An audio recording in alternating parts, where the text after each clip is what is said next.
Okay, good morning, good afternoon, good evening, and welcome NEQMAP partners, colleagues, and everyone back, as well as those who are joining us today to this our network annual meeting of 2021 on Reimagining Monitoring Quality Education beyond COVID-19. This is a two-day event happening since yesterday on the 8th and today the 9th of December 2021. And today's meeting, we will take approximately 2 hours and a half. Before we begin, please allow me to remind all of us on a small housekeeping rules. First of all, if you would like to post your comments, questions, please feel free to do so in the chat box, and please identify yourself, your organization. Please kindly note that only panelists will be allowed to speak. Other participants who wish to speak and ask questions, please kindly use raise hand function so that the host can authorize for you to speak accordingly. And this meeting is being recorded. Now let us look at today's program agenda. Next slide, please. Thank you. For today, we will begin our meeting with a small refresher of our yesterday discussion, followed by the updates from the partners to share good practices around monitoring quality of education from global and regional perspective. And we have the honor to welcome GPE, who will be joining via recording video, UIS, and UNICEF with us today. After the partners update, we will break into group discussions to brainstorm and identify key priorities together as we reimagine the education beyond COVID-19, which the NEQMAP Secretariat has pre-assigned groups, including the group leads for the discussion as well as reporters. We will discuss more in detail in terms of the grouping modality. However, all of you are very much welcome and encouraged to join any groups of your preference as we divide each pillar of our activity. After our discussion, we will then have a report back to the plenary. For the breakout group discussion, we have the honor to have two of our NEQMAP steering group members. One is Dr. Shouting, and another is Mr. Saeed to help us with the moderating the sessions. And finally, we will discuss about the resource mobilization and innovative funding opportunities, which is open and led by our UNESCO Chief Section Inclusive Quality Education, Ms. Margaret Saj Israel. This session will provide a platform for all of our network members to share inputs and your thoughts around 3 guiding questions, which the NEQMAP Secretariat has provided to you prior to the meeting. We hope that you have come prepared with a few more minutes to present per person per institute. And then we will conclude the meeting with the final remarks from our head of the NEQMAP Secretariat, Dr. Faryal Khan. So let's waste no more time. We will continue with the refresher that I have presented to you earlier. We will go into the highlights of the key messages from day 1, please. Next slide, please. Next one, please.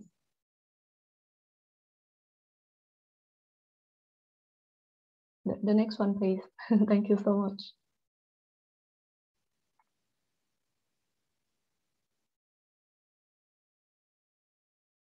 So I'll just quickly share with you of the yesterday discussion that we had. We have, after the discussion of the key networks updates around the three core pillars activities, the NEQMAP Secretariat had the pleasure to welcome the research authors of the NEQMAP 2021 research and analysis of this year to highlight the key findings of the studies we started off with the findings of the NEQMAP topical case studies on the citizen-led assessment, a model for evidence-based advocacy and action to improve learning. This was presented by Mr. Saeed Ahmed, the founder CEO of the Institute of Informatics and Development IID, who is also the NEQMAP steering group member. He had represented the 4 South Asian countries from India, Pakistan, Nepal, and Bangladesh. I'm not sure if the slide can be moved, Job.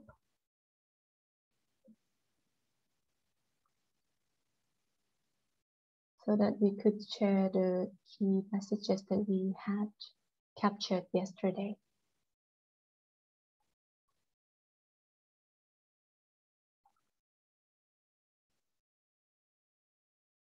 Maybe I'll try to put it up. Just bear with me 1 second.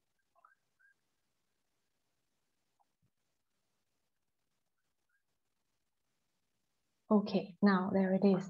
So Mr. Saeed has kindly highlighted the usefulness of the CLA, that the CLA highlights equity and gender dimension as it provides evidence to inform policy. The CLA also provides simple tool to measure the learning levels of learner. And he has also highlighted that the approach used in the CLA is from the communication and collaboration with the local community, and then the finding used to inform the national policy level. And secondly is the presentation of the NEQMAP thematic reviews finding, which we had the pleasure to welcome the research authors from ACER, the Australian Councils for Educational Research, and INSERT, the National Council for Educational Research and Training from India. Both studies have highlighted similar key findings, which are modification of education system in response to the COVID through streamlining curriculum, and then the school-based learning practices, including formative assessment. And they provide various delivery modalities, including distance and blended learning, as well as the enhancing of the communication and expansion of ICT infrastructure. And the issue of education resilience as well as preparedness has been highlighted at the meeting yesterday too. And our colleagues from ACER has also mentioned about potential collaboration in scaling up the research with the member states in our region as well. Next, please. The next one would be the presentation of the network members that we have invited colleagues from South Asia, India, and the Pacific community, as well as Central Asia, to provide insights and good practices and their learning of the ongoing efforts from countries and regional interventions. So from India, we have had the presentation on school education response to COVID-19, as well as a bit of the RED survey, or the response to educational disruption survey. And from the Pacific, we discussed about the Pacific Regional Education Framework, or PACREP, as well as concrete examples on teacher competency standards. And finally, the discussion on the recovery of Central Asia in developing human capital through skilled teachers from the State Inspectorate. What we have learned yesterday from the 3 presentations is that they provide evidence and impact on key issues of access in equity, as well as the inclusion. And the other highlights of the key messages from yesterday, they discuss a lot about human capital. And for example, the diversity of schools and learners in India, and then the key issue about the learning outcome. Central Asia has provided an example of the impact that they have in decreasing in terms of the decrease in learning outcome in Central Asia. And all across 3 presentations discuss a lot about the role of teacher as the frontline responder, and there are needs to empower and enhance the teacher's capacity, which is very engaging from all 3 presentations. And we have learned about the regional model and trends from the teacher competency framework that was presented from the SPC or the Pacific community, as well as the Central Asia. So I will end the key messages for now because we will spend more time for today's discussion. So allow me to hand back the session to first session, which will be moderated by Dr. Faryal Khan, our head of the NEQMAP Secretariat, to lead us to the partner updates. Dr. Faryal Khan, the floor is yours. Thank you so much, Om, and thank you for an excellent synthesis of the rich discussions that we had yesterday. I mean, the NEQMAP as a network, it's such a vibrant group, and a lot of work has been done despite the constraints of COVID, and also we've had financial constraints, and but despite all the challenges that we've encountered, the group has been prolific, and it was wonderful to listen to the presentations yesterday. And thank you, Om, for capturing the key messages.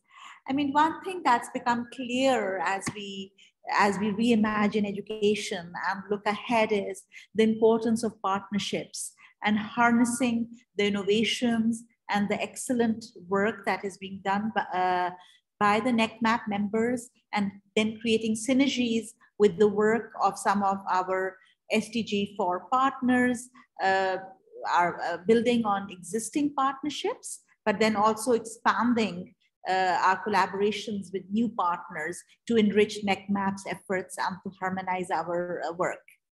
So having said that, it is really a pleasure for me to have on this panel 3 key colleagues and partners who are with us. Lee, did you have your hand up? Yes, I believe we had a previous arrangement before we start the highlight session. We will have a group photo. Oh, yes. Thank you so much, Lee. Thank you so much for your kind reminder. Sorry for the interruption. No, that's also important. If I may, in this regard, request everyone to put on your camera quickly.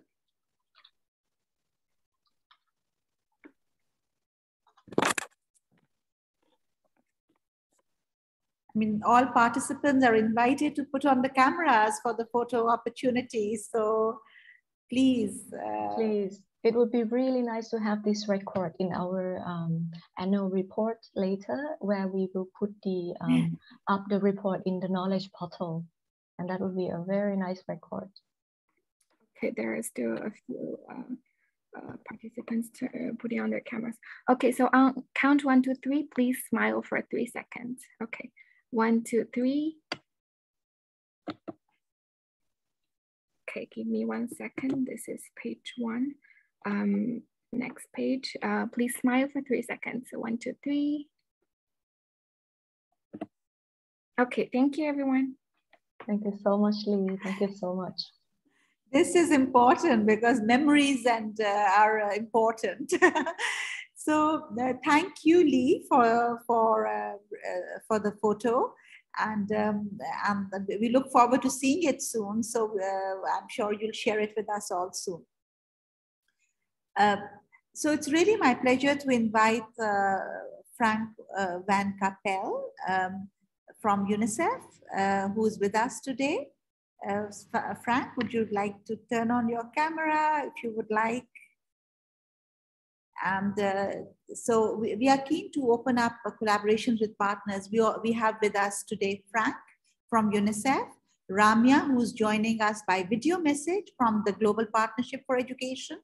And then we have Roshan Bhattacharya, who's going to visit, who's probably going to join us very soon. So the purpose of having this, opening up the dialogue with our partners is to really be inspired by the amazing work that UNICEF is doing, GP is doing, and also UNESCO Institute of Statistics is carrying out to to monitor learning, but also to look at issues of assessment, curriculum, pedagogy, and to see what are the implications then for our work at NEQMAP as we reimagine the education, focus on learning recovery and building back better. So today we'll begin first with a video from Ramya. And I don't think Ramya needs an introduction. Ramya Vivekanandan, she's a senior education specialist at GPE, where she's the thematic lead for teaching and learning. And perhaps I can just share my, yes.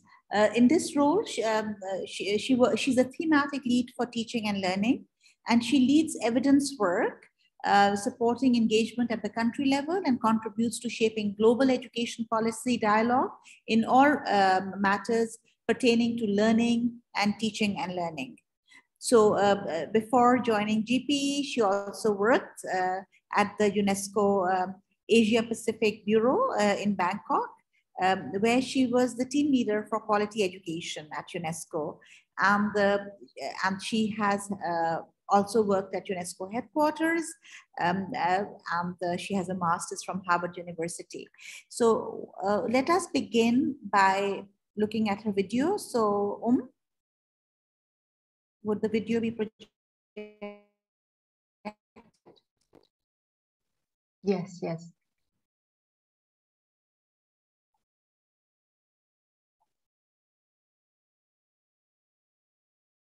Ramya regrets that she was not with us in person today due to the time difference, but she has sent us an interesting video on how we could potentially liaise with the work that GPE is doing.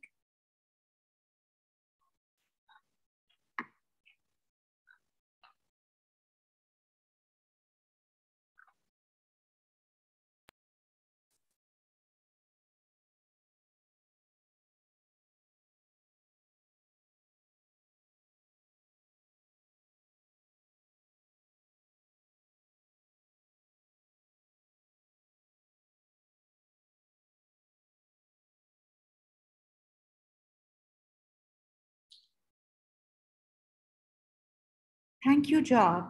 Thank you so much.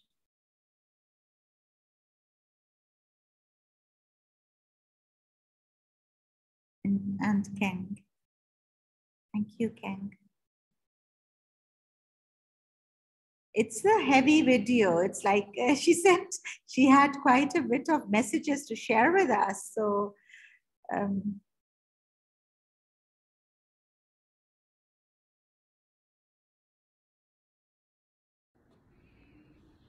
Good day, colleagues and friends, all the attendees of the 2021 NEQMAP annual meeting. My name is Ramya Vivekanandan, and I'm a senior education specialist at the Global Partnership for Education GPE Secretariat based in Washington, D.C. I'm so sorry that I couldn't be with you in person for the meeting in Bangkok. We are still limiting travel and missions, or I would have liked to join you at least live virtually, but indeed the 12-hour time difference makes it a bit complicated. So I'm happy to at least send a short video message to greet all of you, many of whom I know quite well, having worked in the region before. And this is really just a message from GPE to give you a little bit of an update in terms of where we stand, where the partnership stands, in terms of supporting work around learning assessment. So let me start by saying that GPE, as you may have heard, is now working under a new strategy, which we call GPE 2025. And overall, the goal for the partnership during this new strategy period is to accelerate access, learning outcomes, and gender equality through equitable, inclusive, and resilient education systems fit for the 21st century. And within that new strategy, learning is very much one of the core priority areas. And the strategy is accompanied by a brand new operating model for GPE, which we're just in the process of beginning to roll out. And I'll certainly come back to that point. Let me emphasize, though, that we will continue as GPE to have a requirement, a funding model requirement in the area of learning data, as we have in the past, where we had always required that countries, in order to access one of our implementation grants, this being relevant specifically for the now 76 partner countries of GPE, countries always had to have a system or a mechanism in place to monitor learning outcomes.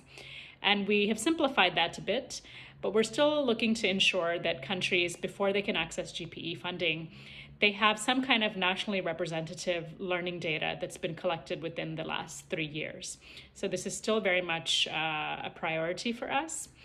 And I would say that it's really due to having this requirement that we have been able to support, for example, 78% of our active implementation grants in fiscal year 2020 invested in activities related to learning assessments. In this region, for example, in Bhutan, just a very relevant example, where we've supported the country's dynamic program of national assessment, specifically around the development of a new framework for the national assessment. In other countries, we've supported interventions around exam reform, the reform of examinations, enabling countries to participate in regional assessments. There's been a couple of cases where we have, the support has been used to support the establishment of a ministry directorate responsible for national assessment. So just a wide range of interventions. And also, as you may be aware, we're obviously living in unprecedented times, dealing with the global pandemic. And GPE, for its part, rapidly mobilized more than $500 million to support our partner countries with planning and implementing their education sector response to the pandemic. And that funding has helped governments to sustain learning for up to 355 million children in 66 countries. And there are a good number of those grants, in fact, that supported activities on learning assessment specifically, including assessment using distance learning modalities, as well as formative assessment or even national assessment for either teachers and or the system to be able to diagnose where their students were upon school reopening. So that's been a pretty important aspect of our COVID-19 grant funding specifically. We also we have been monitoring our efforts to support our partner countries to strengthen their learning assessment systems. And 48% of our partner countries were assessed as having a learning assessment system in place that met quality standards in 2020, which is slightly up from 2018 when it was 40%. So this is certainly progress, and this is something that we will continue to track over time. You are all aware, I think also, those of you who have been involved in NEQMAP for a while, that GPE was also able to support NEQMAP through our Assessment for Learning, or the A4L initiative, which formally concluded in 2020, but it enabled us to develop a toolkit called the ANLAS, or the Analysis of National Learning Assessment Systems, that provides a resource for countries to do a diagnostic of those systems. We also used A4L to conduct a landscape review on 21st century skills, which I know is very important in this part of the world, but increasingly elsewhere as well. And so GPE is, I think, now in a much better place in terms of being able to support work around 21st century skills. And then lastly, our support to NEQMAP and the talent network in sub-Saharan Africa was a very big feature of A4L as well. And we were so pleased earlier this year to put out a short publication summarizing that support to NEQMAP and talent.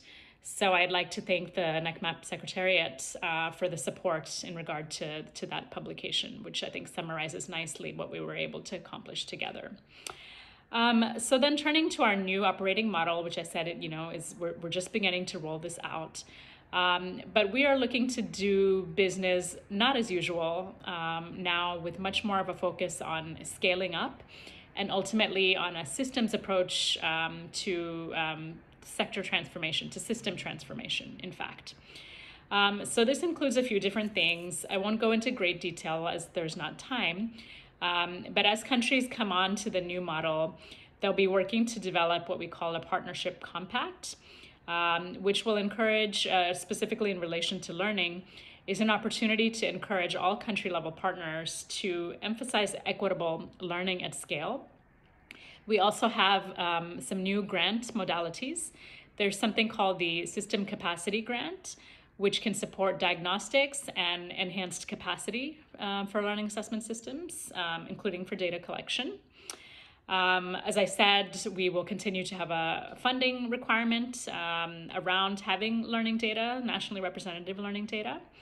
And then finally, we have something now called the System Transformation Grant, which will replace the former SPIG, or the Implementation Grant. But it's really looking at investments that have the potential for system transformation to lead to, in this case, more equitable learning. We will continue to offer the possibility of results-based financing as well to incentivize policy reforms in this area. So all of this to say, essentially, that GPE will continue to be an active partner in the area of learning assessment and learning assessment systems. The new model is being rolled out sort of progressively. So from this part of the world, Nepal and Tajikistan were among the 6 countries, initial 6 pilot countries. So that's been an interesting experience. In the second cohort, we have Bhutan, Cambodia, and Fiji. And then other countries will also come on to the new model accordingly. Of course, we're still concerned with being able to promote knowledge sharing between countries, evidence work, knowledge generation. A lot of that is now happening through our KICS initiative, the Knowledge and Innovation Exchange. And most of you are hopefully aware that there is a hub, a regional hub, that's specifically focused on Eastern Europe, Middle East and North Africa, Central Asia, and the Asia Pacific region, which is obviously a very big part of the world. But it's being coordinated by NORAG and has already organized a number of webinars and other opportunities for countries to share around learning assessment. But that should very much be building off of the work of NEQMAP. And we're certainly aware that NEQMAP needs continued support in the future. So we're looking forward to the discussions that will take place during this annual meeting, as well as with steering group members to think about how GPE may be able to support in the future. But we're very much there. We want to continue amplifying all of the excellent work that this network, both the Secretariat, but also the collective membership, does to support our country level efforts to strengthen learning assessment systems. So very much looking forward to knowing how the rest of the meeting goes and to hopefully exchanging with you all in the near future, hopefully in person. Please reach out to me. I believe most of you have my contact details, or the Secretariat can share them.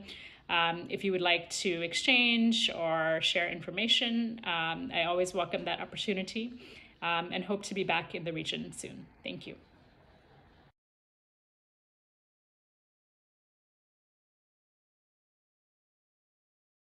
Freya, you're muted. Yes, thank you. This was Ramya from GPE, and she has highlighted clearly that the learning data, learning assessments, strengthening learning assessment systems is a high priority, and there are opportunities for potential collaboration with GPE as we move forward.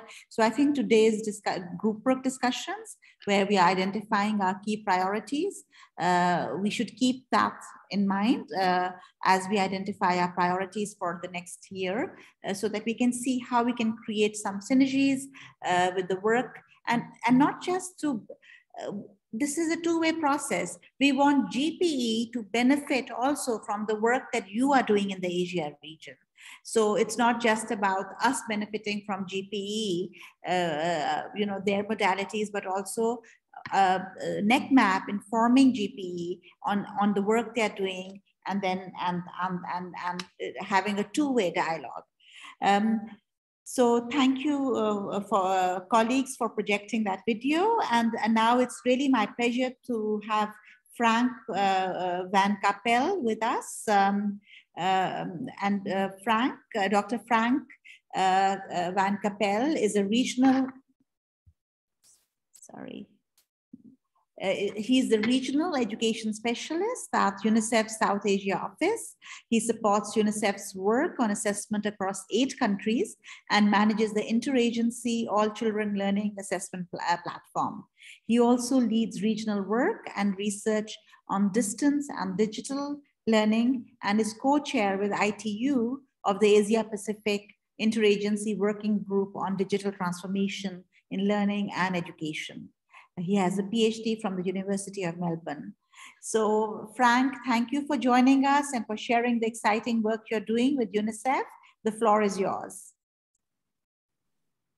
Thank you so much, Faida, and thanks very much to NEQMAP and UNESCO and colleagues for this, this invitation to join you today.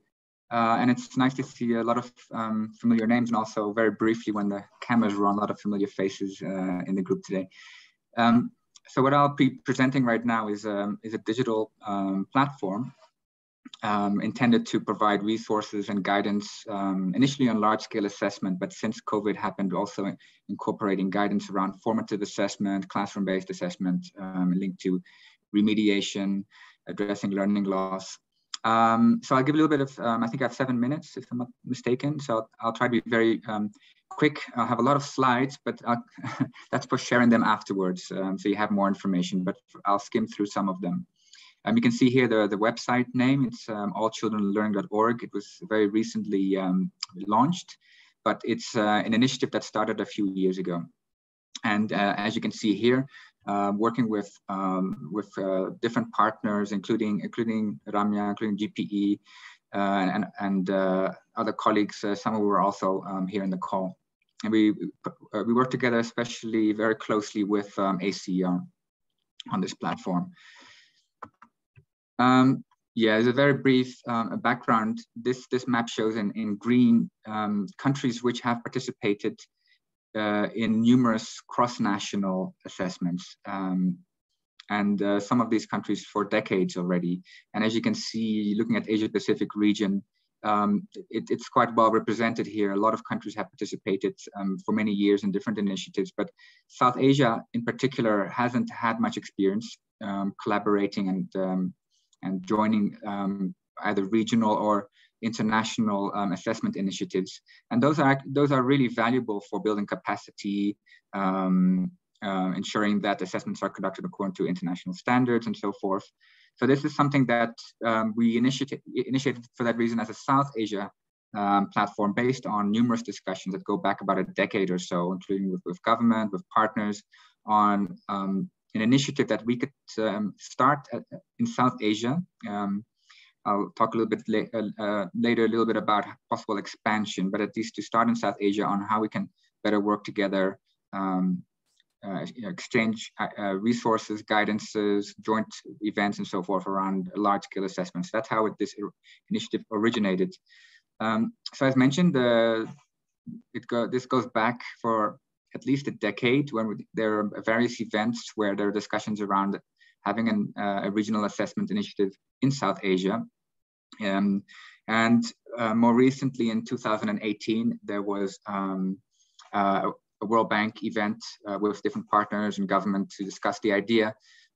Also, as one of the discussions during that conference, to have a large-scale assessment platform for South Asia specifically.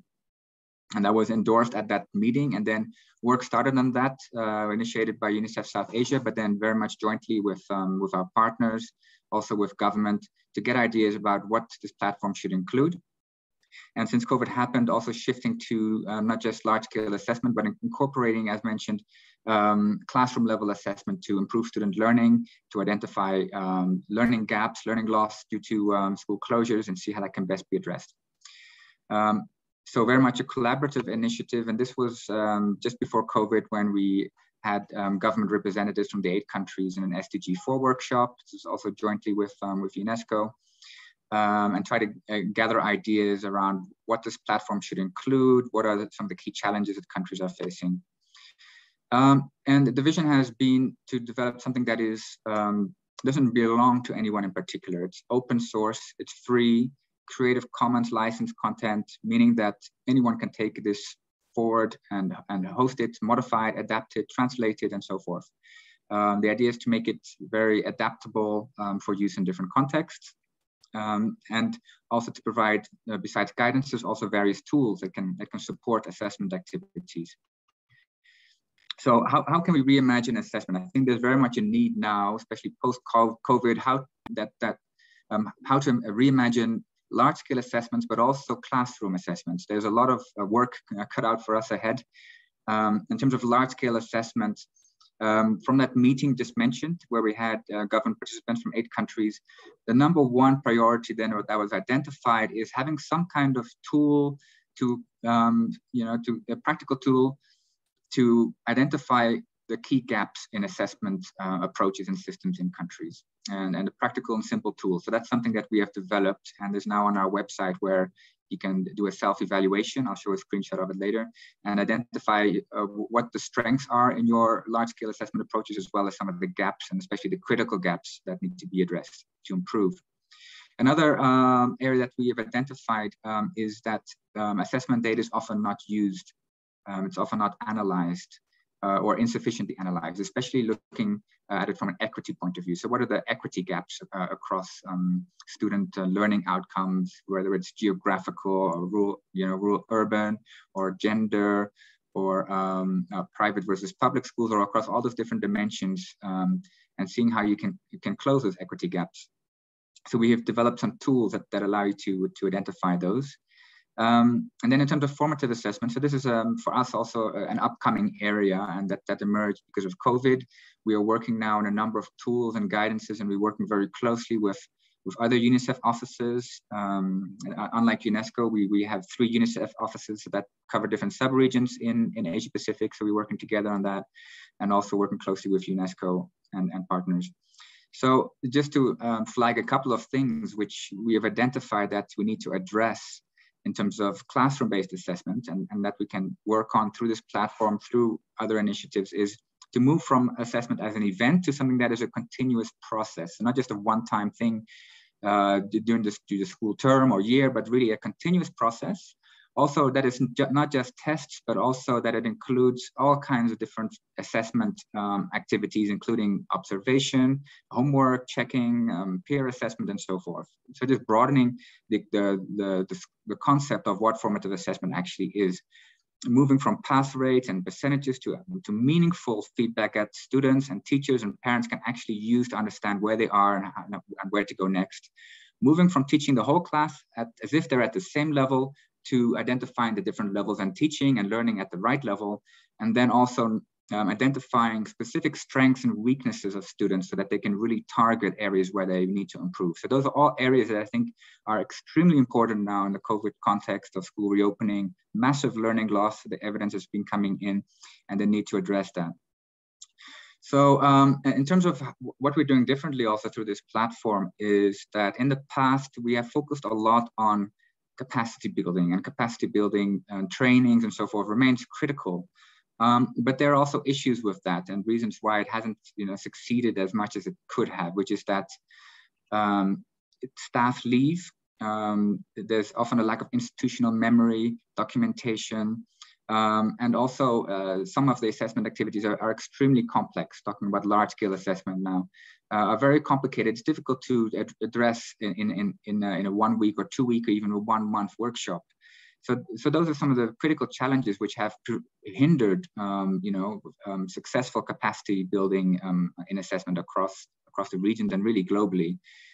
So what we are proposing is that in parallel to building capacity, what is also needed is just facilitating the assessment activities, in a way minimizing the need and support required for conducting assessments. And how can you do it? Well, first of all, when you build capacity, preceding that, there's a need to do a gap analysis to really focus on the areas where you need to build capacity and not waste time on, building a capacity in areas where, that are not the priority areas where there's already sufficient capacity. And also having user-friendly guidance, not just very technical guidances, which is what you often see, but also guidances which are easy to pick up even for those that are quite new to a certain area of assessment. And then also having that eventually translated in different languages. It's very much in English right now. That still remains a problem. And also providing tools. So there's a movement in assessment now to automate a lot of things. And it's a very monumental time, I believe, now in assessment, where formerly very complicated technical procedures that could take months and a lot of expertise can now be fully automated. And I'm talking about clicking a button and having these things generated in seconds, what used to take months. So that is something that we need to invest more in, I think, and see how we can really facilitate that. I'm moving a bit slowly, I think, so I'll just go quickly now. Target audience is mainly yes, government. Please. You have a minute. You just have like a minute to wrap up. Yes. Okay, I'm going to skim the other one. So government, but also others that are supporting assessments. There's a framework that we developed, a taxonomy around assessment, and this is ACR's framework that we combined into this one. And this is the tool that we've developed to identify gaps across all the different elements of assessment and seeing how that can be improved, looking especially at new areas which haven't been looked at enough before, such as how to adapt assessments for younger children, for children with disabilities, for 21st century skills assessment, and also using assessment data going beyond the analysis. So just a couple of screenshots from the platform, but you can explore that at your leisure. I can put the link in the chat, some visualization tools, which are specifically for analyzing assessment data, and then a formative assessment webinar series that we're planning together with UNESCO, our different regional offices. I see Erin and Antoine are also here from the East Asia Pacific UNICEF office. So we're all working together on this webinar series that is starting in January 25. And then finally, this is more the discussion slide where it would be great to get your views on this. Is how can we take this work forward? How can we work together on this? And just some ideas, and I'd love to get your ideas on this as well, and how we can move this forward. We have these tools, we have the guidance. How can we actually use this going forward in our assessment activities? And so a couple of ideas is the formation of a technical working group, an email list with identified focal persons to take this forward. Joint events, we already have this webinar series as mentioned. There's a community forum option as well. I think NEQMAP has one, our website has one as well. Having a joint calendar, especially for upcoming assessment activities. So we know which countries are working on which assessment activities, and then we can potentially support and exchange and have that peer collaboration as well across countries around our assessment activities. Country pages, which are part of our platform, we can provide edit rights to focal persons to keep those updated with the latest information. You can share resources and guidances to the platform. And then a really critical one, as mentioned, a lot of materials remain in English. So just having that translated would be a great step forward. And it's all Creative Commons, so there's no licensing issue around that. And then finally, thank you, Frank. Beyond South Asia. So that's it. That's my last one. Beyond South Asia, can this be a platform for Asia Pacific as well? Your feedback would be welcome on that as well. Thank you so much. You've really, shared such a rich framework, which has already been utilized in the Asia and the Pacific region to reimagine assessment. And I also really appreciate the proposed avenues for collaboration, which with NEQMAP, so that we can see how we can start, opening up the, more collaborations as we move forward. So let's hold on to the questions that Frank's discussion has stimulated. And we have a colleague with us, Roshan. Roshan, you're with us from UNESCO Institute of Statistics. Yes. So Roshan is our regional advisor from the UNESCO Institute. Roshan Bajracharya is the regional advisor from the UNESCO Institute of Statistics, and you are responsible. You have a huge responsibility, Roshan, to monitor SDG 4 progress in the region. So, and monitoring learning, and 4.1 is a huge priority, I know, for your group. So would you like to share some updates from UIS? And you have 7 minutes. Yeah, okay, so I'll try to be quick. Can you see my screen? Not yet, but it looks like it's coming. Yeah, I don't know. It shows screen has been shared. Can you see it now? It should be there. Yes. Yes. Okay. So thank you very much, colleagues, and then thank you for this opportunity to share. Even though it's a very brief, and then if there's a need for other discussions, I'll be happy to discuss in other occasions. So let me quickly go through some of the data first, try to show like how we are progressing in the region, especially the region is actually very much doing well in terms of bringing kids in the school. We are very much almost 97% of the children are in primary. Children are actually in school in Central Asia and East Asia. South Asia also doing pretty well. But when it comes to learning, that is something that we need to worry about. If you see the graph over here, in 50% of the countries where we have the data, really shows like in reading, more than 50% of the students are not having proficiency in reading, and then the same thing also actually 56% of the children's in primary, end of primary, they are not having proficiency in mathematics. So that shows a huge challenge for us. So that shows like we are able to bring the kids in the school, but not making them learning. So that was the situation even before pandemic, but pandemic made the situation even worse. Actually, in the as our colleagues also mentioned, because of the pandemic, due to the school closure, there is a huge learning loss can be seen in the region. Especially if you look at we have projected the learning loss in the region for primary and lower secondary. If there's no effective measures, so that is also depends on what kind of measures we will get. We will pursue in the countries. If there's no effective measures have been pursued to mitigate the learning loss, between 2020 to 2030, there would be additional 42 million children completing primary would be without minimum proficiency in reading in the region, and similar figures can be seen in the secondary level. So that is something that we really need to think about, and then really need to think how we can mitigate this learning loss. And then another thing is like this is for the countries where we have data, we know, but there's a huge data gap in the region, especially on this international corporate data on learning. So that is something that we need to look at.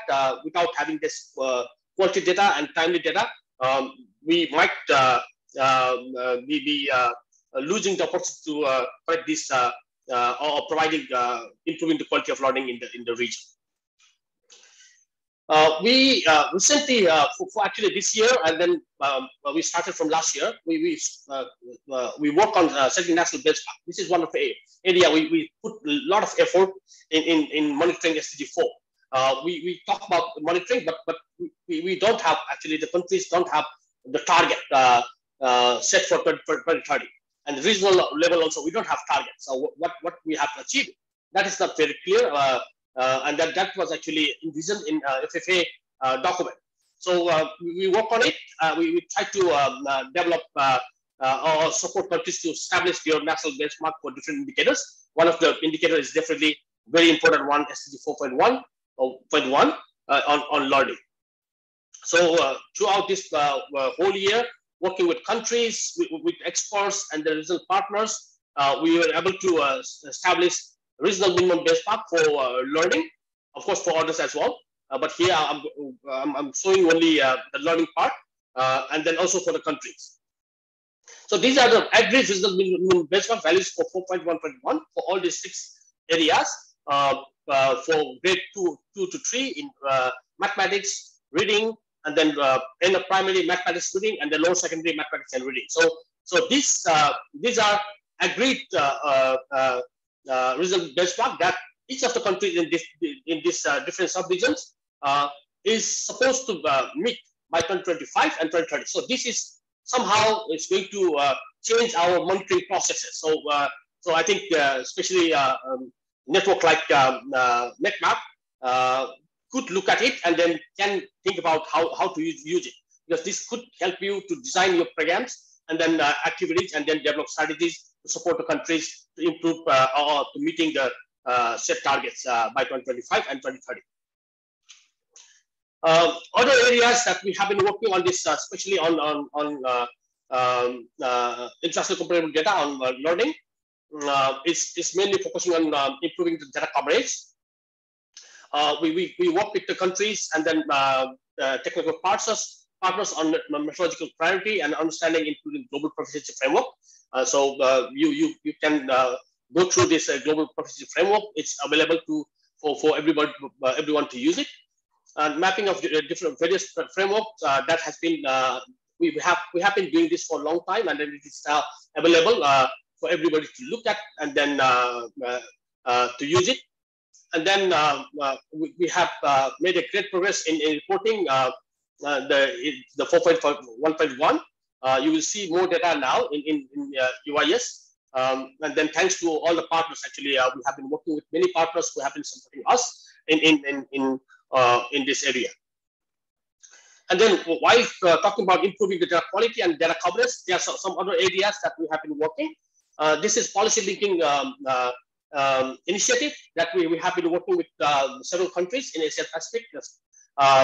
India, Bangladesh, and Cambodia, actually, they have already done their workshops. And then Nepal is also planning to do it, this policy linking. So this policy linking is actually designed to support countries who want to link their existing national assessment with the global framework. So it is if the country do not haven't participated in international or regional assessment, if the quality of the good quality national assessment are going there, then that can be linked to the global reporting through policy linking tools. So these tools are available. The processes, everything is available. That has been well documented, even though this is a very rigorous process of doing it, which bring actually this the process bring the teachers, curriculum developers, experts together to work on the looking at the assessment framework and then align with the global proficiency framework to report on 4.1.1. Another one is with the COVID-19. Everybody is talking about learning loss, and then we also started looking at the viable tool to monitor the learning loss. So Milo is one of the tools that has been developed primarily designed to evaluate the impact of COVID-19 on learning outcomes, especially in primary level. And then also of course, this tool also helped to identify the impact of different distance learning mechanisms that has been undertaken during this pandemic. This tool also helped to understand how effective these tools are. And then also this will help to expand the UI's bank of items. And then a toolkit has been also developed for it. So this is extremely good tool. One hand, it helps to monitor the learning loss. At the same time, it helps to report on 4.1.1. So it has two dual purposes. So it's not only just to see like what is the impact of COVID, but also help us to understand, to help the country to report on 4.1.1 to see the learning level of the country at the point. So this is a new initiative that UIS is launching together with UNICEF, World Bank, and OECD. This is called Learning Data Compact, in short LDC. This is actually a comprehensive package that we call really help. We think like we really help country to support country to improve the coverage of the data, and then also improve the data quality, and then systemic change in the country. So that is the key area that the Learning Data Compact is trying to look at. So it definitely the things that we need to look at is with this initiative, it will try to support countries in undertaking at least one learning assessment survey by 2025. So all the countries, we hope all the countries will have at least one learning assessment by 2025, and by 2022 at least 2 learning assessment in 2 levels and two subjects. That will be done in all the countries. So that is what is envisioned in this initiative. And then, of course, it is not only about undertaking it, use of the data and then linking with the classroom assessment is also part of this compact. This is still in the initial stage. We have been working on mapping of existing learning assessment options. So we have actually observatory of learning assessment. So if you go to our website, you will see all kind of assessment happening in the countries. That is already documented in us with that one. But we are using that one to see what kind of options can be there for countries to use it to support through this Learning Data Compact. Of course, country priority will be those who haven't done yet. But of course, those countries who have who are doing it but want to strengthen, that could be they are also the priority for the compact. And then focus on existing tools. This is not going to develop a new kind of assessment. This is really to strengthen what countries are doing and then what is available based on the available assessment. And then this also, as I said, like the countries who are working on their test assessment and do not intend to join on any regional or international assessment, they can do their national assessment. Support from, can be provided to improve it, but same time their assessment can be linked to global framework through policy linking tools. So that is what has been envisioned in this one. So with this, I think there are some tools has been developed. So you can access to this one.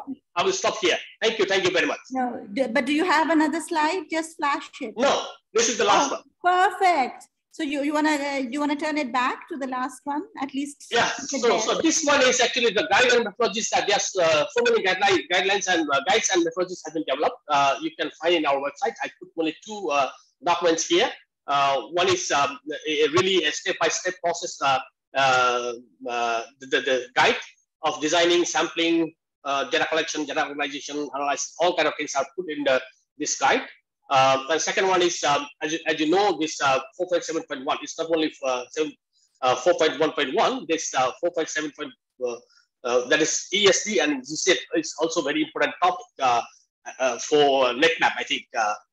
This is also area that has been discussing, and then many countries are looking for the tools to get the data for this one. So we have developed a guideline on integrating this ESD and GCET related assessment items, and then how to conduct those assessment in the countries. So that is also available in the website.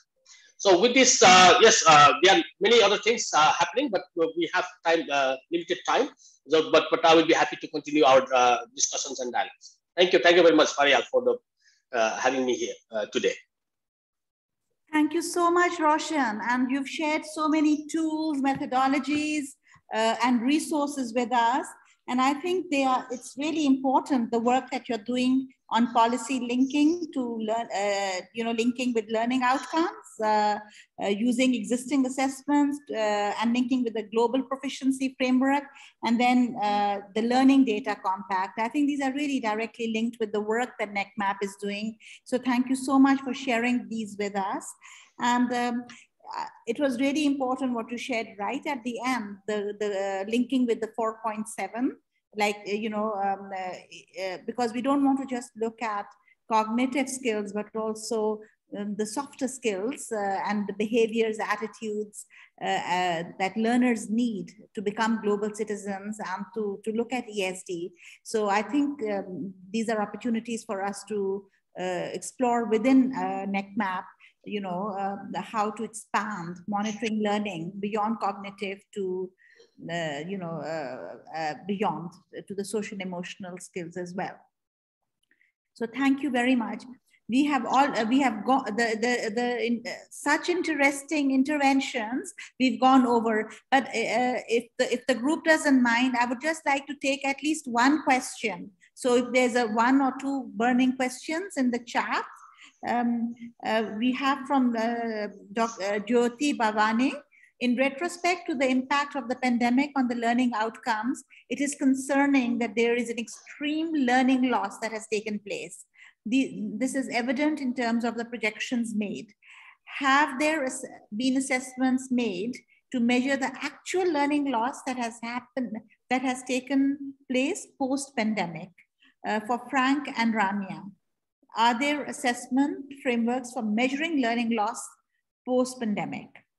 Mr. Roshan has just revealed about a toolkit that's being developed. So you've shared that.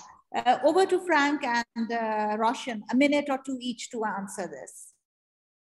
Yeah, I think it was also for Ramya, but yeah, she's not here, so I'll try my best. I think maybe also Ursula or other colleagues here might also want to respond from their point of view. I just know in South Asia there have been 2 assessments of learning loss, as far as I know, and that's the ASER, the ASER, not to be confused with the ACER, the ASER assessments in India and Pakistan, both showing significant learning loss. For India, it was only done for Karnataka across 2 time periods, so 2018 and 2020. In terms of the framework, it's not doing necessarily a different type of assessment. Since you actually have to compare it to an assessment that was done before. So it's basically doing the identical assessment, using the same instrument as one conducted pre-COVID, and then doing that assessment again with a new cohort of children at a particular grade or age, or if the assessments are not identical, to at least ensure that they are equated and put on the same scale. And just to indicate also in terms of comparison, not just comparing what are the scores or percentages, which are not particularly useful or meaningful, but actually having those descriptive learning levels. So you can actually say, for example, in the terms of the ASER, what are the percentage of children in grade 3 that can read a grade 1 text, and how has that changed over time? Just having something more meaningful than just a number, which was not, without the context, without the description, would not be very useful. But maybe others can add to that. Thank you, Frank. Roshan. Yeah. I just said the Milo is one of the tools that we have developed that has been used. As Frank said, it needs to be linked with the previous assessment. So we cannot. But anyway, so the tool is designed not just to count the numbers, but this is really to report on the 4.1.1. So to see how the proficiency level has been achieved, and then how the level has been. So one is to see the learning loss, but also to see the level of learning in that part. So that is how it is created. The guide is there. So there's descriptions are there. What kind of the process has been used and how it can be done. It is you can find in the guide. But just to tell you, I think there's a discussion going on with Nepal to use the Milo to protect this study. So we are still in discussion, not yet finalized yet. But hopefully, if it happens, then yes, we will inform.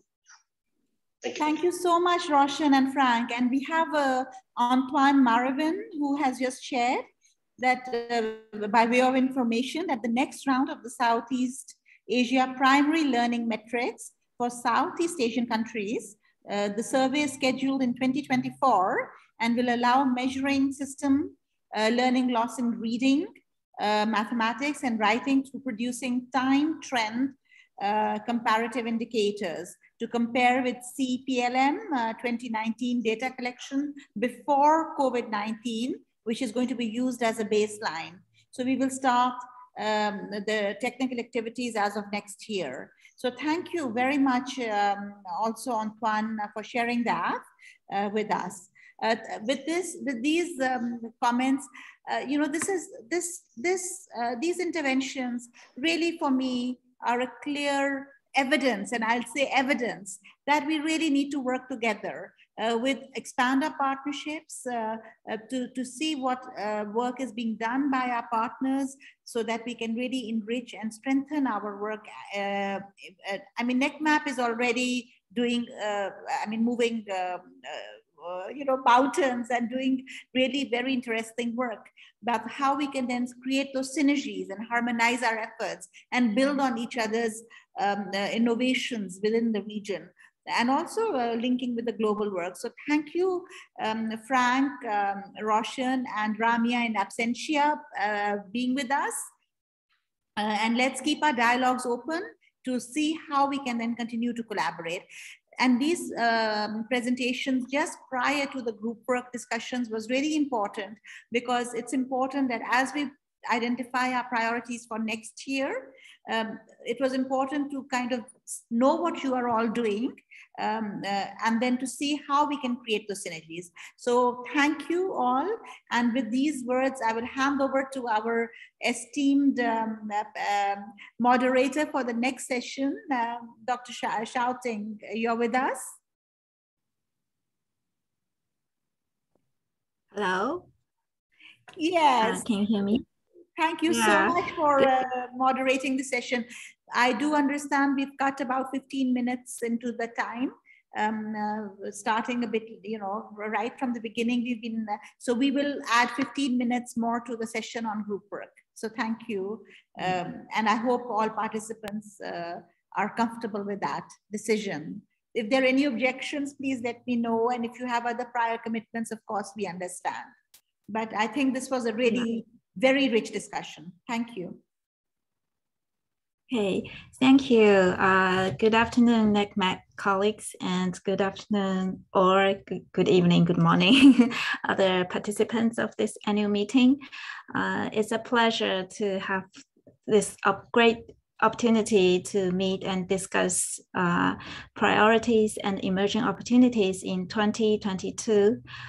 Even though we cannot meet face-to-face, I think at least this online platform provides us a good opportunity to discuss online.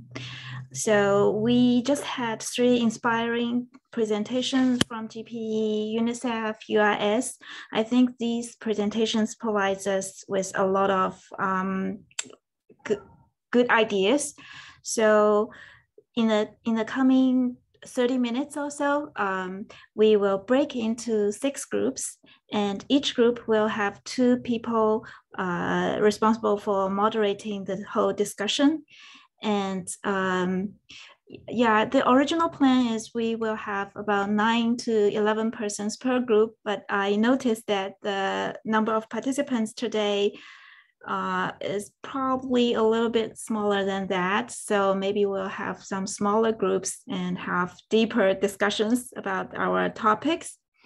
And the topics and guiding questions, I'm sure you have already received those. Because of time constraints, I won't repeat those questions here. But then after the 30-minute discussion, you want me to briefly go through these questions? Basically, we'll talk about opportunities in the next year and what are the priorities you think. And for question 2, we will discuss what are the risks and challenges that should be taken into consideration when we plan for future strategies, interventions, or collaborations. And the last question is, what do you think are the key priorities for NEQMAP and for your regions as well? So I think the scope of our discussion, we may focus on monitoring education quality, but I think we can also talk about like teachers, students, cognitive ability, as well as their psychological well-being, etc. So after 30 minutes discussion, each group will nominate 1 person to report back. I think the report back, we will limit the reporting time to 5 minutes. So without further ado, because we are already running a little bit behind the schedule, so I think we should start breaking into the smaller groups and start our fruitful discussion. Thank you. How are we going to break into? We have our team, NEQMAP Secretariat team, who will be assigning our colleagues in 2 groups as share about the pre-assignment. So now I think colleagues are bringing into the group accordingly. Okay, great. Thank you.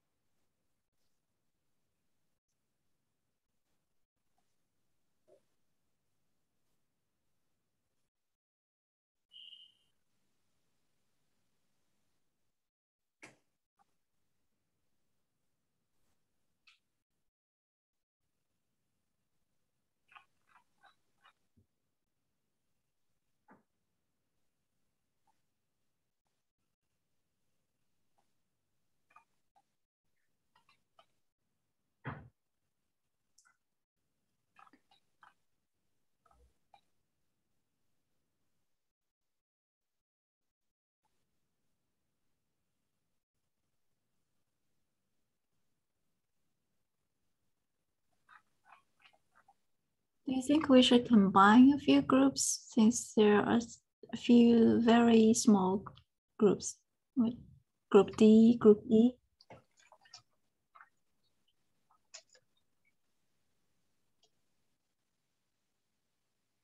Yes, Chao-Ting, sorry, could you say that again? Yeah, I noticed there are a few groups with very few participants. Should we group? Yeah, we're merging the participants. Thank you so much, Lee. We have two groups for each pillar. We can merge the pillars. Hello? Yes, Lee is supporting now. Lee is merging. I pre-adjusted everything, but somebody else opened the meeting. Oh, sorry. Probably Kun Keng is also helping us. Kun Keng, are you here with us?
What happened?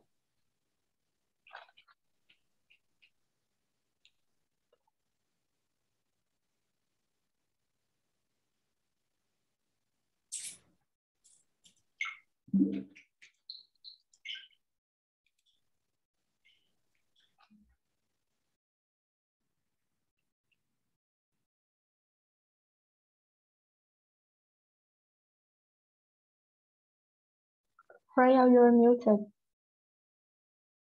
Yes, just to double check, who is leading?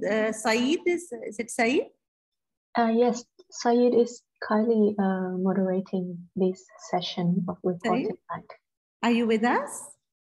Saeed wanted. Hello. Hi, Saeed. Over to you. We maximum 4 to 5 minutes per reporting back for our session so that we can conclude on time today. Absolutely. So we will be. So we had our own group discussions as well. So, but I would request from the first one, from Group A. I think Ananya, you are going to make the presentations. Ananya, floor is yours. Okay, so I'll just quickly wrap up our discussion. So there are two things that we primarily focused on. One was monitoring quality education in the post-COVID world. So our team members have suggested that there are different kinds of national and regional assessments that have either happened or will happen So CPLM will be held in the next year, for example, to monitor the quality of learning in the post-COVID world. Lao had participated in 2019 in CPLM, and the second round was planned for 2023.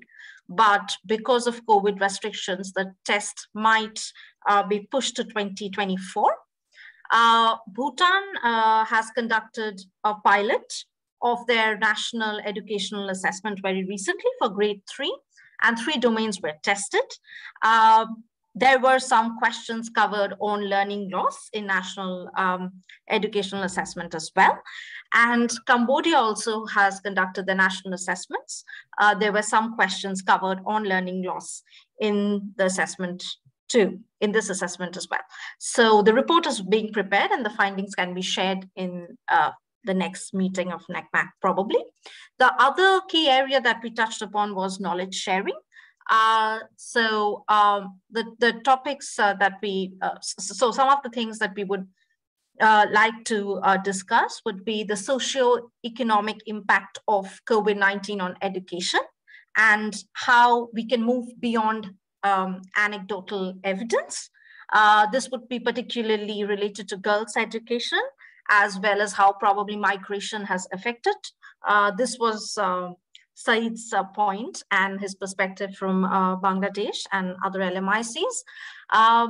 And also the concept of building back better, how we can build resilience in our education systems and how we can discuss our activities across the region in terms of building resilient education systems. And the other topics that we would like to touch upon would be the issues of learning loss, monitoring learning levels and progress, and also socio-emotional learning, so that it helps in the recovery, in learning recovery. And the other point that we discussed was understanding the impact of COVID-19 of inclusive education and how far that has affected marginalized children, children with disabilities. And this would be particularly important in terms of resource poor LMICs. So these are the points that we discussed in our group. Thank you, Ananya. May I request Group B?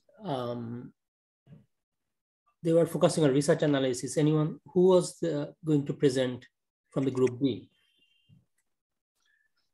Me. Can you hear me well? Yes, Anthony, we can hear you. Please go on. Yes, thank you so much. So yes, for Group B, we have a different discussion about research. What could be the response from the research perspective, challenge, opportunity, risk, and key targets. So first, we acknowledge that the COVID-19 pandemics put at risk, of course, schools, but also the research to try to come with a new recipe to capture learning loss and build resilient research. And I think we understood that all of us, we would like to highlight that important consideration should be addressed to capture equity issue as the COVID-19 pandemic increased probably all this challenge. So regarding challenge and opportunities, what we discussed is in priority, we didn't have any national focus, but more a regional approach and angle. So I think the question for the research would be more agile to work on what's worked, what didn't work in the countries, to work on existing activities and initiatives before starting developing new initiatives. So the question would be to consolidate and strengthen what's happened in the country first, and to help the research to help individuals, teachers, all the practitioners to be more ready to deal with shocks, meaning that they will be more ready in the day-to-day practice, but also the system need to be more ready to come with quick and rapid response to help emergency response. So the question for us as an opportunity is to be more active as a research component to deal with crisis shock. Regarding also opportunities, one important thing I think for the research perspective would be probably to translate existing benchmark at international and national levels, for example, the national standards, in the classroom for the teachers. So I think there is a big work and big area for research to help all practitioners to better understand the standards and goals and to adapt these standards in their schools. So probably there is this area to better capture for NEQMAP in the future through UNESCO and UIS existing benchmark. I think it's important, but also one important discussion we have, I think it's not just capturing opportunity and risk, but also the question of how to better navigate with research on 21st century skills. We have a lot of framework, it's still in transformation. Again, recently we have a big international forum on transformative education. So the question would be also for the research to provide more tools for the teachers, qualitative tools for the teacher to better include this component in the day-to-day practice, but also for the system to better understand the gap for designing, implementing 21st century skills.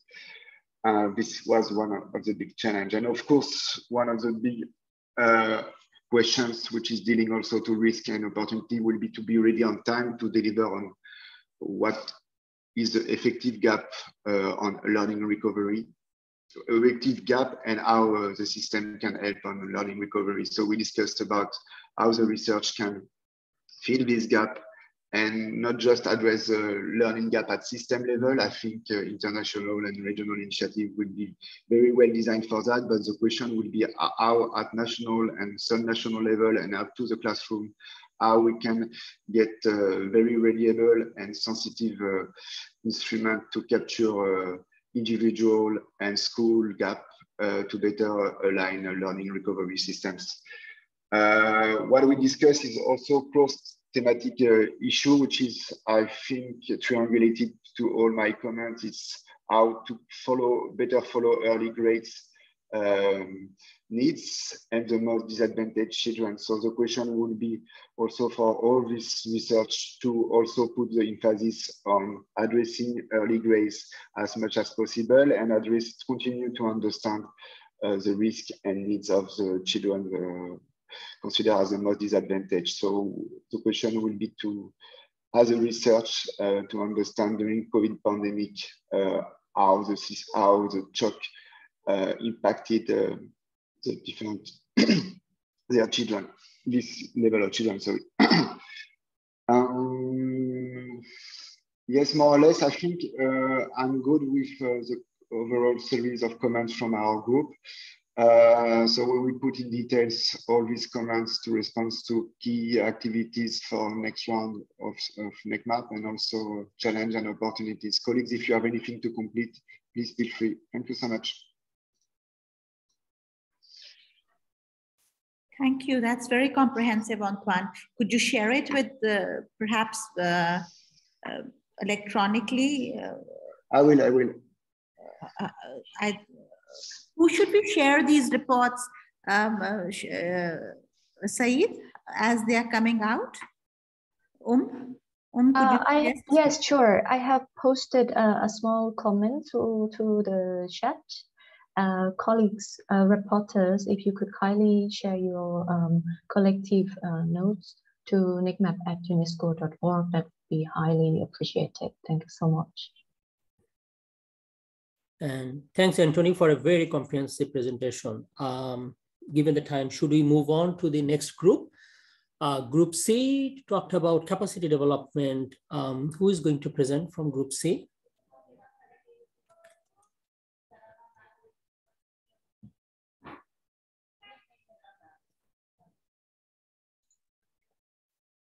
Sorry, I can't remember. Margaret, was this our group? I don't know if we were Group C. We certainly were not capacity development. No, but, yeah, Ursula, it shows that you are in the Group F. So oh, okay, it's not us. So Group C was, okay, let me put out the, let me put the, I can't. Okay, there is the group. So Lemi, Ong, or anyone else?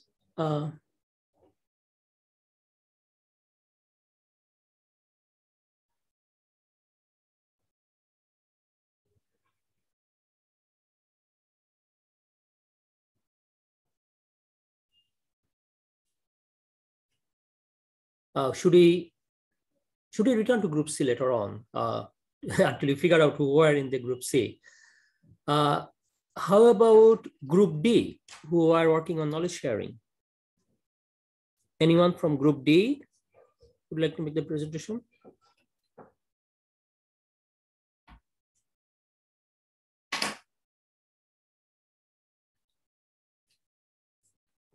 Can anyone identify who were in the Group D and who took notes?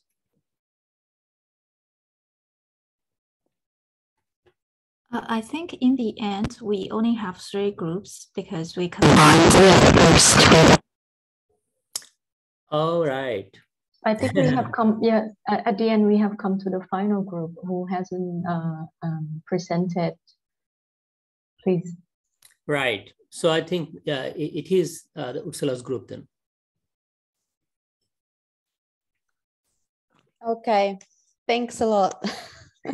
And our discussion was actually really similar than Groups A and Group B as well. So I can reiterate a lot of what we've already heard. But I think what was also important is that we raised that many countries or all the countries are facing very similar challenges and issues in monitoring learning progress. And we thought that the topics that we identified, that we rather focus on what are the themes and topics that are important for NEQMAP in the next year, and then see how can they best be addressed either through research, to knowledge sharing and capacity building, or to one or even more than one pillar as well. And so what we found from yesterday's and today's meeting as well is that it really comes down to the interest of countries in assessing the learning loss and use this information also to improve learning and for learning recovery. So really to have information for policy and practice. And this has also been clear in Group A and B that reported back. But also what we said, it's going to be really important to evaluate and interpret the findings of learning loss. So what does it mean in the context of the pandemic, and how really can it inform the improvement of learning? And in this context, we said that the teaching at the right level is really essential. So the whole aspect of pedagogy and enabling a systems-based approach that empowers teachers who are at the front line of responding to the education disruption, as we have also discussed earlier today. So pedagogy is really another important topic that for the NEQMAP to focus on, we thought, but also the cost effectiveness of training. So for example, what can technology help and assist in pedagogy and in cost effectiveness of initiatives that are being started or initiated. And from other things that we have raised in the 2 meeting days to date, we thought that it really comes down in the area of building high quality assessment systems. Also, what we've heard about the research, the thematic research on building resilient education systems that we can further build on what we have already learned in the network to, create capacity building activities around it. So what Ramya has mentioned today was the analysis of national learning assessment systems, which we could also really use for countries to help build high quality assessment systems, and the same with the thematic reviews to build resilient education systems as well. And then what Roshan has mentioned today, the ample or Milo assessments as well, or the use of the global item bank that can really inform to build high quality assessments that allow to really assess learning loss and to have high quality data about it available as well. Our group also spoke about other challenges that NEQMAP may face. So for example, the loss of face-to-face meetings and how we still will be able to help network members to engage. And also what Frank has mentioned today to strengthen the contribution through South Asia and to collaborate with the learning platform that's been established through UNICEF. And in this regard, we also said another challenge is that there are many, many initiatives now available. And so as a network, it's going to be important that we identify what is useful and can be meaningfully applied through the network as well. Is there anything team participants would like to add? Feel free to do so. Thank you.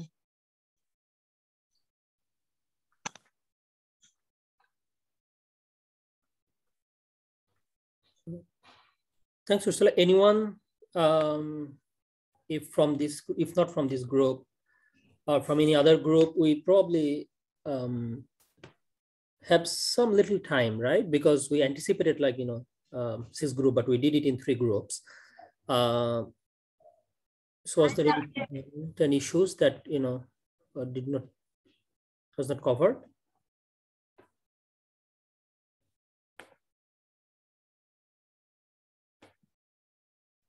If not, then I would like to thanks all the group presenters and the group members. We actually have a very comprehensive, I would say, outlook at all the 3 areas where we discussed, and particularly as we move forward in the pandemic situation. You mentioned there is a need for not only at the country level understanding of the impact of pandemic and how we move forward, but also in many cases cross-country understanding, like how others are doing, how others so that there is a lot of learning sharing here. I think so. This is where NEQMAP's core strength lies, but also at the same time, NEQMAP in its core pillar is that the whole idea of knowledge sharing is we have seen the many member countries, many NEQMAP members are engaged in a number of research.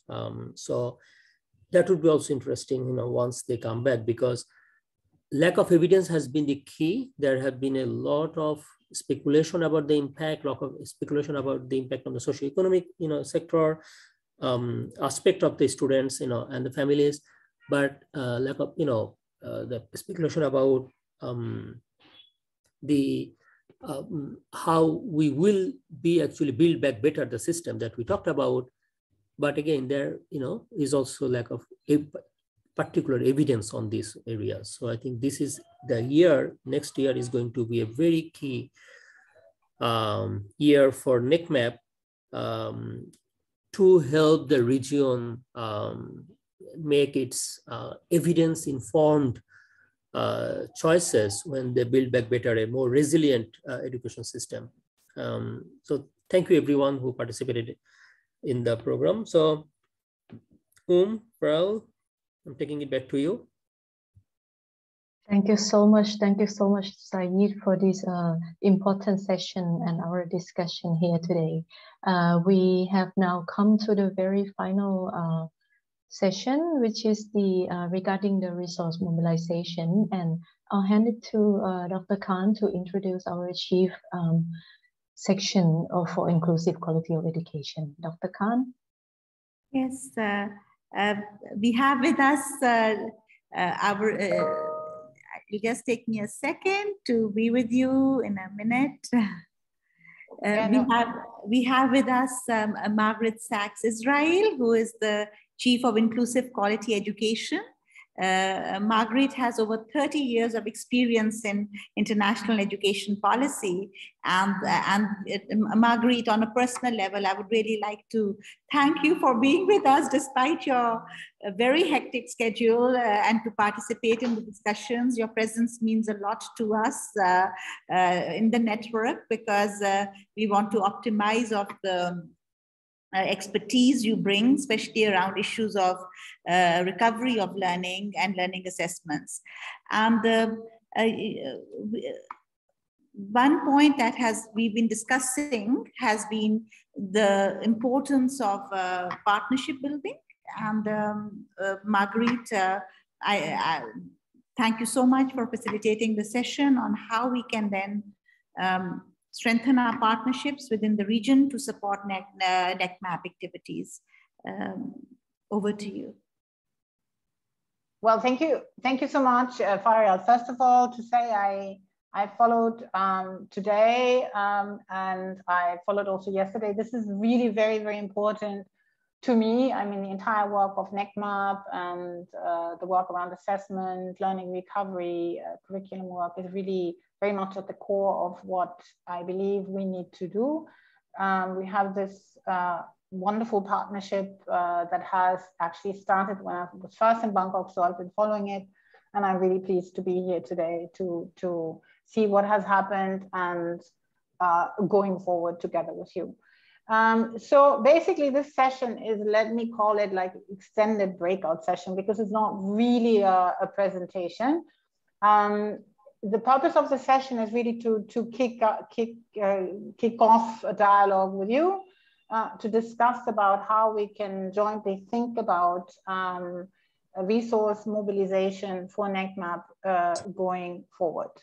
So basically, I mean, I'll start by talking a little bit about the importance of partnerships and how we could do, how we could strengthen our partnerships and also use NEQMAP as a partnership body to mobilize funding, thinking a little bit about emerging challenges, and then really hand it over to you with a couple of questions that will be projected on what we could think about here and now, about possible joint funding mobilization, but also this is something that we will probably not solve today, but we will have to continue to discuss going forward.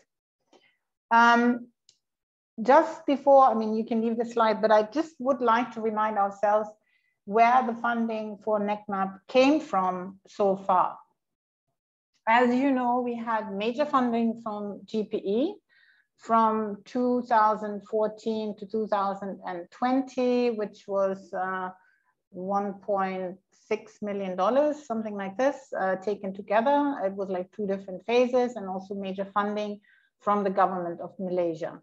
UNESCO also contributed a lot of its regular budget and has provided the secretariat for the work, as you know. And then I would like to highlight in particular the very, very important in-kind contribution to NEQMAP from all of you. Just to name a few, we had important contributions from ACAR, Australia, from KAIS, which is the Korean Institute for Curriculum Evaluation, from PILNA.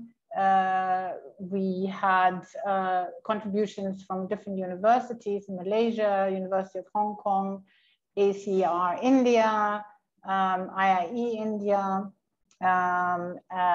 then also ACR Malaysia. So if you like already, this is just to name a few, but also not to forget the Center for Learning and Assessment Development Asia and in the Philippines. So what really made the heart of NEQMAP beat was really this engagement of its partners to undertake major studies and to undertake capacity building across the region. That was really what made NEQMAP such an important body. So now let's look at the different partnerships which you have here in front of you. So you can see that, of course, in terms of global partnerships, there is an important collaboration with SDG 4 2030 partners. That means World Bank, GPE, OECD, and the GEM team in terms of also undertaking research. And here, let's zoom into the regional level where we are, and to really see in which way the NEQMAP contribution towards the achievement of target 4.1 is important. So partnerships can mobilize resources through, first of all, an identification and mapping of potential donors, be it for a particular budget for research activities that, for example, we started to identify in the session before, but also through broader activities in the area of research and capacity building. And also mapping of maybe additional partners that could support NEQMAP activities. So I think that is something that we could start to do together to already see what is out there, what kind of partners do we have, what kind of potential donors do we have that would like this NEQMAP body, which we have to work in the areas of their interest. We also would need to ensure through our partnerships to avoid duplication and build on existing structures to the extent possible, and to adopt a truly system-wide approach that covers all levels and types of NEQMAP activities, and be going beyond a silo approach of traditional NEQMAP partners, but really start to think a little bit outside the box and ensure linkages with the broader SDG4 community in the region. That could be something that we could do together going forward. So we also believe that regional efforts are essential to support NEQMAP efforts and to ensure harmonization to develop effective and accountable multi-stakeholder partnerships and the shared institutionalized strategy to then support implementation at the country level. We discussed that a little bit in our breakout group, saying everybody is interested in learning loss assessment, and how do we ensure that there's no duplication? How do we work together? How do we bring all the different tools and methodologies that are out there together and approach it jointly, rather than having duplications or different types of tools that might contradict themselves. So that is also something that we discussed. And then develop a mutual support strategy for regional actors to jointly plan, monitor, review, and report on progress made towards SDG 4.1. So this is basically what I wanted to say in terms of partnerships and how we could go together, go forward together. Now I think we have a couple of slides which I don't see on main questions that we would like to propose to discuss with you. Could they be projected? Maybe. I think the Job, would it be possible to project the questions? Job, stop believing in me, and so there's no more projection. I can share my wait. I can share my wait a minute. I'm sharing my wait. Well, so, this is the key messages. Okay. Freya, I am putting it up. Okay. So go to 7. Go to the one before. Reflections for planning. Sure. Okay. So first, I mean, of course, this is something that would require, of course, a little bit more thinking. But just to say, this is something that we all need to do. One thing is, of course, UNESCO having to reflect about this. But as I said, we really would like to do this jointly with all of you. So basically, first question obviously is, what are the funding needs for NEQMAP for 2022 and beyond? Because I think we should project a little bit further than 22. How much do we need to raise and for what? So, I mean, just before we talked about priority areas, what are the things that we would like to do? What are the areas that are important for the region and us going forward? So all of this has, of course, a price tag. So we would need to, look together of how much this would require in terms of funding. And then in order to be prepared to go to donors and say, this is what we would like to do. So I already presented what the donors in the past were, and more or less, at least what the major contribution was in terms of GPE, but also very much highlighted the important in-kind contributions, which we hope will continue in the near future in any case. So again, the mapping that I outlined would also need to include all kinds of donors, public and private donors, which ones might be interested in supporting an initiative like NEQMAP, and how could we then make NEQMAP more interesting to donors? maybe we have to, yeah, put our thinking caps on and think about new pitches. How could we maybe co-create with donors rather than just presenting something to them? Importantly, make donors visible when we receive that funding, etc., etc. So these are a couple of questions to keep in mind.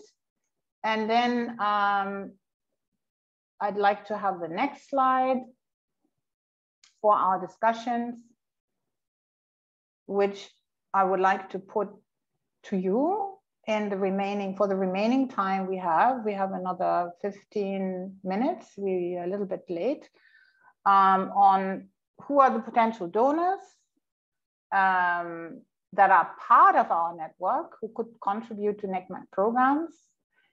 What are the specific interests of potential donors, meaning other donors that align with NEQMAP priorities areas? And how can you or your organization reach out to potential donors and engage them in NEQMAP activities? So 3 initial brainstorming, first quick reaction questions. As I said, we do not expect to come up with sort of a final list and a perfect fundraising plan, but basically to raise your awareness that this is something that we really will have to do jointly, urgently, and importantly, as of next year. So over to whoever would like to take the floor with any idea that might come to mind on this topic, which is not easy. It's not easy, but it's something we will have to become active on.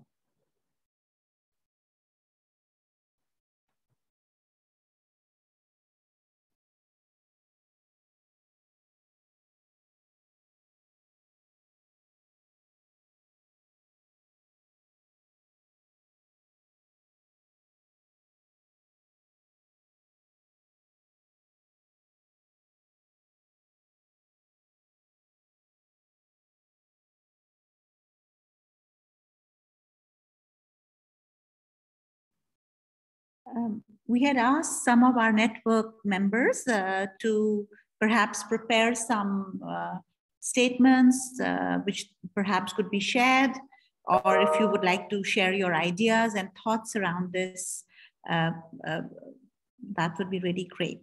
We have a hand raised from Ursula. Thank you.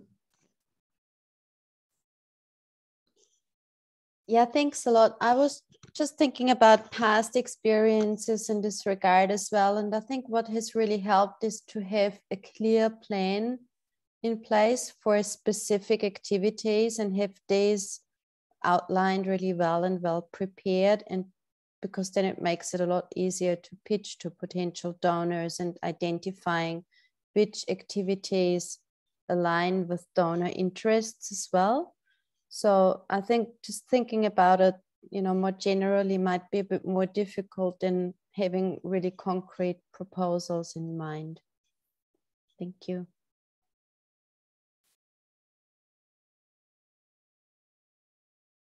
Saeed, please. I think one of the key player here is DFID, they call now FCDO. And I know that, you know, they are also renewing their portfolio on education.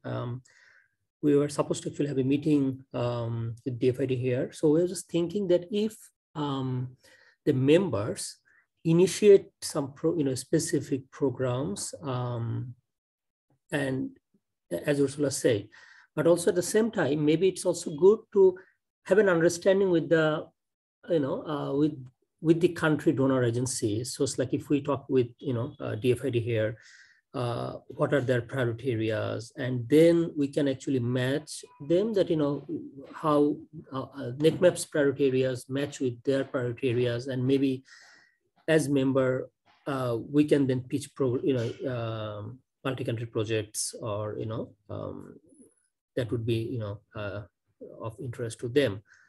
And the second thing is, I think also GP has been a part, but then again,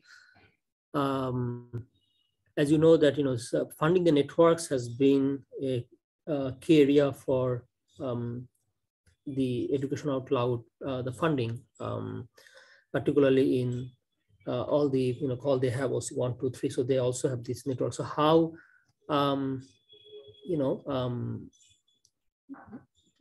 NEQMAP can actually not only the, the direct funding from GP can also be fit into these regional collaborations that, are being funded, where probably the members are also included. Maybe that's something we can actually look for. And the third would be, again, NEQMAP is based in Bangkok, but then again, we have our UNESCO offices here. So each member also have their offices, so they have a different, funding sources. We can maybe, this is something also I brought up before, that, maybe if the member countries get connected with the local offices, UNESCO, maybe we can also plan a few things and reach out together with for some funding. Thank you.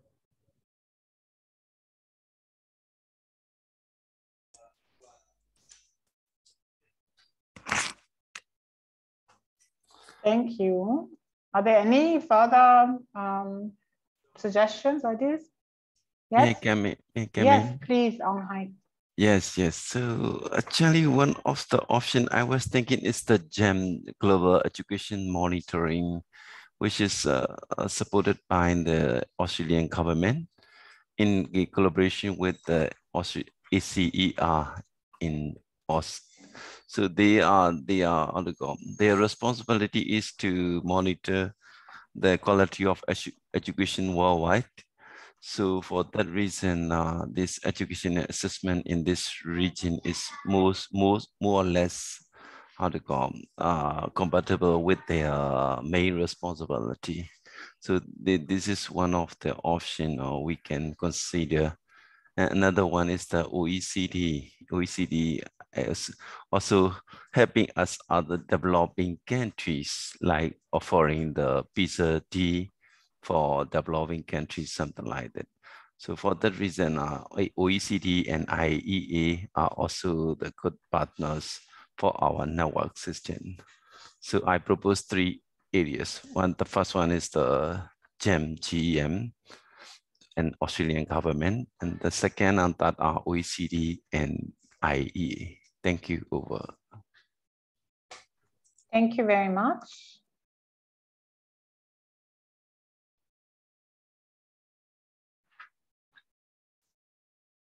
Any additional thoughts? Okay, I'm just checking the chat, but there's not anything in the chat. Right.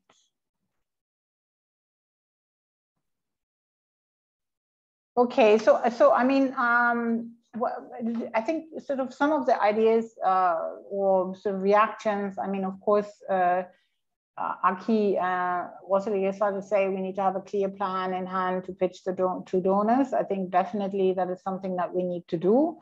So basically, in that sense, the Secretariat, in any case, that is something that we've been planning to do, is to develop sort of a project proposal, which we would share with all of you, because I think it could also be a modular type of proposal. I mean, one thing could be sort of more sort of general sense of, you know, how to fund the overall work, research work, capacity building work, etc. Of the funding of the network, but then also looking at different sort of subcomponents that need to be spelled out very clearly. As I said, we did mention a few, some of the research areas that we would like to look into next year, and also capacity building. So these need to be spelled out very clearly, and then maybe, you know, we could also see if there's particular donors that would be interested in these sort of modules, if you like, or components of NEQMAP. Yeah, the idea to have NEQMAP fit into regional collaboration mechanism could be investigated. I think we also have to see a little bit more how we could possibly fit into these new mechanisms that GPE has set up. Because, I mean, as I said very clearly, I mean, the priority is to strengthen learning assessment systems of countries. So in that sense, if NEQMAP could clearly sort of link to that and support it through the research we're doing and the results that then inform the setting up of learning assessment systems, you know, that could be maybe something that we could see in which way there could be a certain interest of GPE also. I mean, again, it's about also identifying where the interests of the donor, of potential donors lie, and how this network could then, you know, relate to that specifically.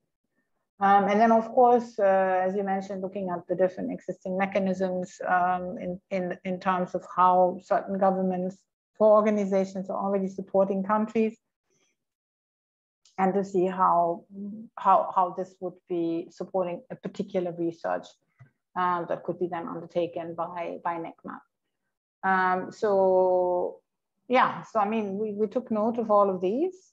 And I think we have to think further. We would invite you to think further, and please send us your ideas. We also really hope, as I mentioned throughout, that we can continue to work together in the beginning through in-kind contributions, joint research that you'd be interested in, I mean, in that sense. We are also planning to see how we could link more with the different types of work on assessment undertaken between UNICEF and UNESCO. So to also strengthen sort of, you know, assessment work, the different initiatives that are happening right now. So that might also be of interest for the Learning Data Compact, to say, okay, this is sort of, these are the mechanisms that could support assessment work in the region. So we at the beginning, if you like, in the phase of reflection of how we can do this. We are, of course, in a period where funds are scarce because of COVID, so it's certainly not going to be easy. But at the same time, I think having data and information on assessment and also providing capacity building to countries is of high priority. So we are in an area that is of importance and continues to be of importance. And again, working in partnership is always much stronger than working alone. So with that, I think we should end the session. And we managed to catch up with the time we lost in the earlier discussions. So Faria, with that, I'll hand over to you to close the meeting, unless there's somebody who would like to still say a couple of words. I don't see anyone, so Faria, over to you. Thank you so much, Marguerite. And this was a really important session, and I think it's really timely for us to open up this dialogue with our members on board with us as we reflect on a funds mobilization strategy and how we can expand our partnerships in the region to further strengthen our work and harmonize our efforts in collaboration with each other and in alignment with, of course, member states' priorities. And one concern is also keeping sub-regional interests on the radar as we move forward. So thank you very much, Marguerite, for leading the session. And I think this brings us really to the concluding remarks. I would really like to begin with congratulating everybody. I mean, NEQMAP has always been a vibrant platform, and your prolific contributions during the pandemic is, for me, further testimony to your increasing role as we transform education systems to recover learning. Despite all the constraints by COVID-19, NEQMAP members have really been active in all three pillars of NEQMAP priorities. And here I would like to share very briefly in the next 7-8 minutes that we have to just synthesize some of the key messages from these 2 days of meetings. The different and our next steps going forward. Different countries have taken different steps in response to COVID-19 impact on education, and countries have redirected their resources. They've increased budgetary allocation to education and enhanced communication protocols, as well as expanded ICT infrastructures. NEQMAP members have reported there are multiple, and the research that has been generated by NEQMAP suggests that there are multiple factors which contribute to the success of the responses to COVID-19 impact on education.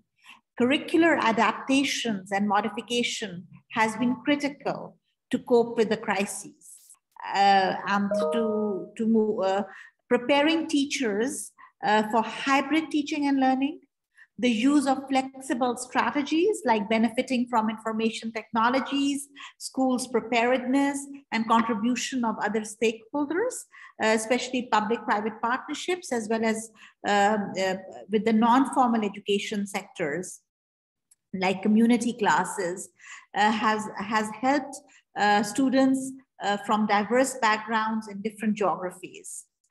And also, we learned from these 2 days that in response to the COVID-19 pandemic, multiple assessment tools have been used. We observed the citizen-led assessments, which has been a successful model for the assessment of quality of learning amongst children. And this can help fill the gap between the governments and the communities, and also help bring changes within policies. So citizen-led assessments has been one strategy. There's also been policy guidelines to ensure the continuity of learning by focusing on multiple domains, such as emotional skills, as well as foundational literacy and numeracy. So at the same time, member states noted there are particular challenges that continue regarding the full engagement of the learners in education during the pandemic, and access to remote learning tools and children's participation in remote activities, hybrid and remote modalities has been challenging. And at the when it comes to teaching and learning using hybrid and remote modalities, students' assessment models need further work. This has implications for our future work as we move together in the next 1 year. So going forward, I think the knowledge and insights generated by existing research conducted by NEQMAP in 2021 has implications for learning recovery to mitigate the impacts of the pandemic. But going forward, we heard some very key messages from our members and from all of you. We need to move away from assessments being like a one-time summative assessment towards assessments as a continuous process, formative assessments where teachers provide feedback in real time to learners. There was also emphasis on capacity building. We need to strengthen the capacities of educators where it is most needed. And this will vary from context to context. And also this has implications for building communities of practice. One suggestion by UNICEF was perhaps we can further elaborate a joint calendar of assessment activities so that we can, work together. But I think the most important and the richness of the discussions really took place in the group work, where we've really come together, put our heads together to identify key priorities for the 3 pillars of NEQMAP going forward for the next year. And we are still at the initial phases of the key priorities, and we are taking into account all your inputs, the reporting back to plenary, but in broad strokes, in knowledge sharing. One opportunity was that there are multiple conferences that are going on, and we can build on those ongoing initiatives to further strengthen opportunities for knowledge sharing pertaining to issues of interest to NEQMAP. And another opportunity was in knowledge and sharing. We are using virtual platforms and new information technologies, and these facilitate knowledge exchange in real time. At the same time, there are challenges, and we need to go beyond the in-class learning assessments and also work with the larger communities. And then there was this, big concern that one of the challenges that countries are facing is that in measuring and reporting learning loss, we need, sometimes benchmarks are missing. So capturing the learning loss is hard because we don't always have benchmarks pre-COVID. But we also need to go beyond statistics and talk about the context and the learning conditions in different countries and different communities. In terms of the second pillar, some of the outcomes of the group discussions focused on the need to understand, how we can have an enabling environment to help countries mitigate learning loss, and there may be a need to work with governments and ministries of education to perhaps lower the benchmarks. And we need guidance using new information technologies that will also empower teachers. And we need capacity strengthening for teachers' professional development and the professional development of educators when it comes to curricular adaptations and classroom pedagogies. So, and in large, broad strokes, I will again share with you the outcomes of the third pillar, which was research and analysis. There is a need to better identify and understand the gaps in learning recovery. We need more research and analysis to help understand learning losses. And we need high quality data to make it available to the countries. And sometimes when it comes to research, we need to translate the materials that are available pertaining to assessments and classroom pedagogy from English to local languages and help communities to use them in local languages. So we need more of that. And we also need to pay attention to differences in context. On the fact that there may be differences even in one school or within classrooms when it comes to learning losses. And this brought us to the equity question that we need to assess learning loss and recovery, keeping the equity lens at the center of this analysis so that we can see who are the disadvantaged groups, who are the learners who have been left behind and who've been not able to benefit from the opportunities during the midst of the pandemic because either they didn't have access to connectivity, didn't have the devices, or geographically, or due to migration or natural disaster or political situations were unable to access education. So there are opportunities. We discussed about this, and the silver linings are opportunities for partnerships. And I really, at this point, even want to mention that and acknowledge that the NEQMAP members have been providing in-kind contributions through your own institutions to ensure that we've been able to conduct timely research studies, for example, the thematic reviews, to provide evidence in response to the COVID-19.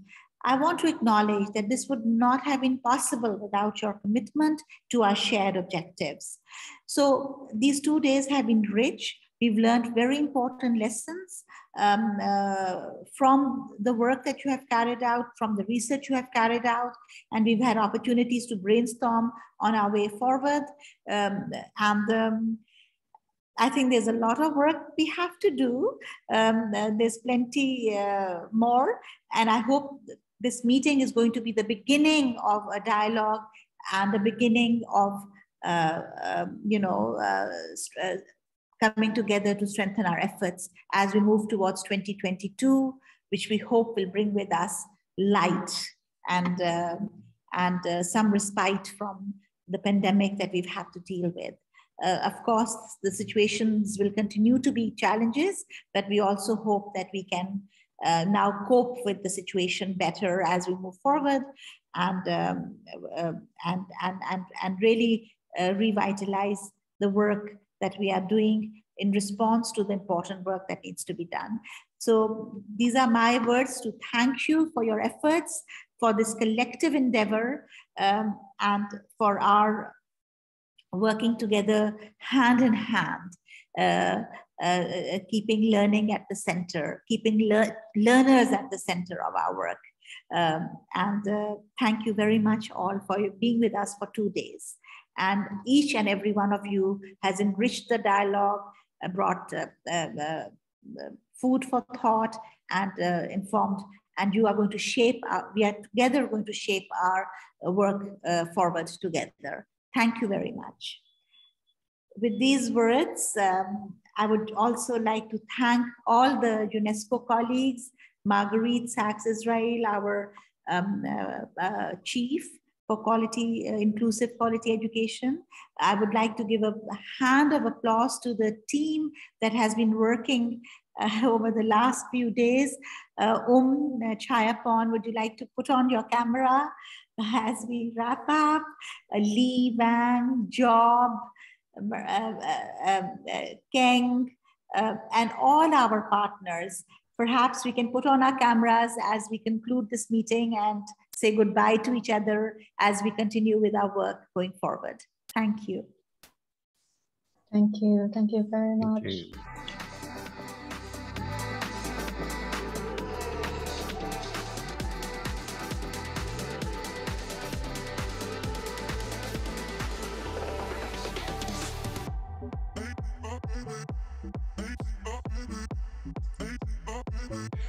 Oh, baby.